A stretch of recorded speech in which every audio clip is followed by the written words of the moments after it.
Alka the piece dog কলকাতার একটি পথ কুকুর। আজ সে বিশ্বের বিভিন্ন প্রান্তে শান্তির দূত হিসাবে মানুষের কাছে বিশেষ সমাদৃত।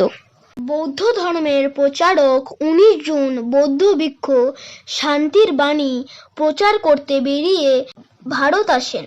কলকাতায় তাদের সাথে একটি পথ কুকুর পায়ে পায়ে চলা শুরু করে। নেহাতেই শান্ত ও অনুগত কুকুর, একসময় গাড়ির ধাক্কায় পায়ে চোটও পায়।